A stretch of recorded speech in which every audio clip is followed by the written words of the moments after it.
Life is a catwalk. My catwalk. I'm the happiest I've been in a while. Welcome to another episode of Toke Moments. My name is Toke Makinwa. It's been a very long time.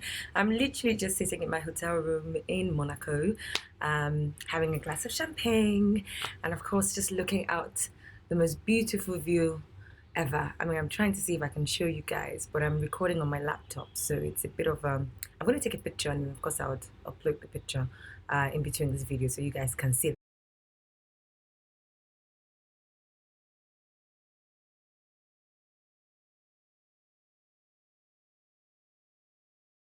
It's been a long time since we had a vlog because I'm still a little bit tired, but I'm I'm just getting there. I'm taking it each day at a time. I can't wait to get back to work. I mean, as much as I'm so excited, I'm also very nervous because there's so many things that I have, planned for this year. I'm really thirsty, guys. Just give me 1 second. Just so many things that I have to achieve and so many things that I cannot wait to share with you guys. So I promised you guys a vlog. I think that's a moving vehicle. My window is open. Last time we spoke, I told you guys that I watched the movie Acrimony, and I was going to do like a review of the movie. That movie left me pretty shaking up, guys. I'm not totally over it. I talk about it with my friends all the time. I think that it is a must-see if you haven't watched it. I think every female out there should make out some time to actually watch Acrimony, and I'll tell you why. It is a movie by Tyler Perry, of course, and I mean, I'm a huge fan of Tyler Perry, but let's just say at some point I started to sort of get bored with all the kind of movies he was doing. My very first Tyler Perry movie that I watched was Diary of a Mad Black Woman. And then, the Medea series and all the other things that, Tyler Perry does. Very funny, very entertaining, good. So a lot of people kind of sort of stereotype Tyler Perry a lot. So when I first heard about Acrimony, of course I thought, it'd be a movie to just chill at home and watch. But it was showing at the cinema back in Lagos, and my friends thought, let's spend Sunday nights watching it. So we're like 5 females that went to watch this movie. Now, great script, great storyline, messes you up psychologically. It's one of those movies that will leave you thinking. People were arguing in the cinema, and before we get into all of that, I don't want to give too many things away, because if you haven't watched it, then this will be a spoiler. But if you haven't watched it, then you need to watch it. This is one of those movies that just lets you realize that life is just fucked up, okay? Because there's no bad guy, there's no good guy. It's just everyone in that movie, in my opinion, was circumstances of a situation of life. They were just basically suffering from this thing called life. From the beginning, you have a hate relationship with the guy because you think, come on, this guy, as in, are you serious? You're using this babe, you're just being stupid. You really hate the guy. Towards the middle of the movie, you start to realize that he's just a victim of life as well. And at some point towards the end, then you sit back and you think, who am I going to defend? So many people have come out of the cinema saying things like, oh, I blame the guy was selfish, the guy didn't love her enough. First thing that jumped at me from watching Acrimony is guys are selfish, and it's just in their DNA. It's the truth. They're wired to think one way.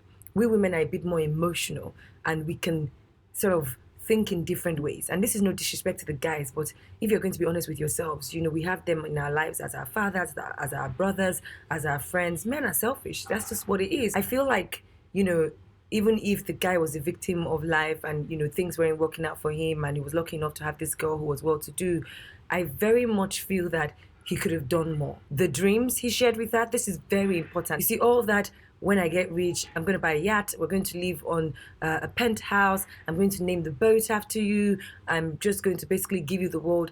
Those were his dreams.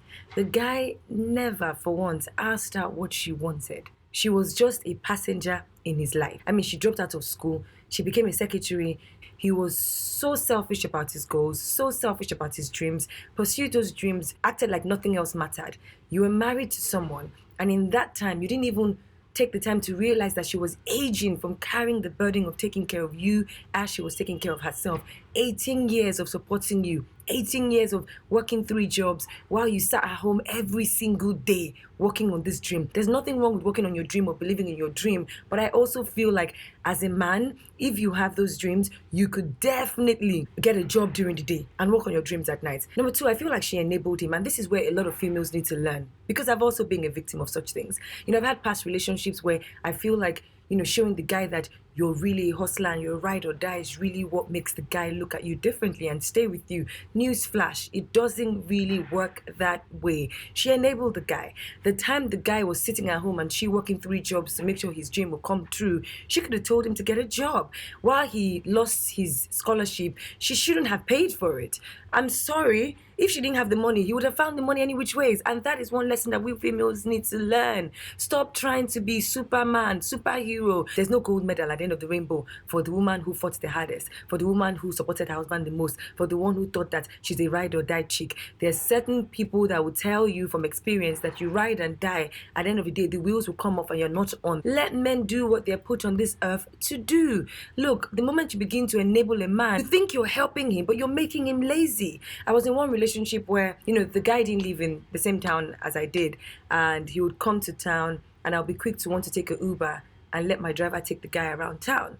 And I didn't think there was anything wrong with it until a couple of my friends sat me down and thought to me, Toke, you're doing it again. He's a man. He will think about how he will move around. He will think about what he's going to do. Don't try and jump into conclusions for guys. Let him figure it out, because men always figure it out at the end of the day. The guy would always be okay. Now, she enabled him by not letting him get a job. He had a way of twisting her arms to ask for things. Oh, he won't ask directly, but he'll be like, oh, life is so fucked up. I lost my scholarship, this.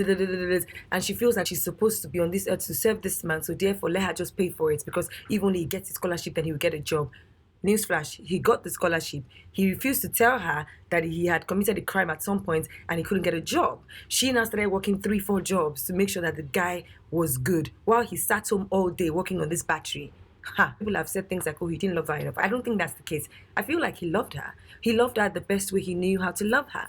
They're men. We're women. I feel like her destiny just was not with that guy. Regardless of how you want to think about it, no one is put on this earth to suffer as much as she did. At the end of the day, she worked so hard for 18 years. But the other girl on the side was going to be there at the point that she was going to be there to present his presentation to the company which she worked at. She took him in, although I know that she took him in because she knew that he was going to become something. So no matter how painful it is, people will say patience is a virtue. She gave up too quick, but I don't see it like that. I just feel like they were not meant to be together, because she held on for 18 years and not many people can do that. 18 years of literally pushing this man, 18 years of believing in a dream, even when you can't see anything. Their relationship changed. They stopped having sex. They stopped being as affectionate. Those years took its toll on this woman. Don't get sucked into someone else's dream, because she stopped living her life and living her own dream, and it became about this guy. It was just all about this guy. She used her entire youth, her entire life, served this guy, and in the end, it didn't work out as she thought it would. This vlog would spill into 2 different videos. Next week, I'll do the concluding parts of this movie. Thank you guys for watching. I've got a flight to catch, so I'm going to be out of here. Please subscribe to my YouTube channel and follow me on Twitter. I am at Toke with a double R. I'll chat with you guys in Lagos. Goodbye.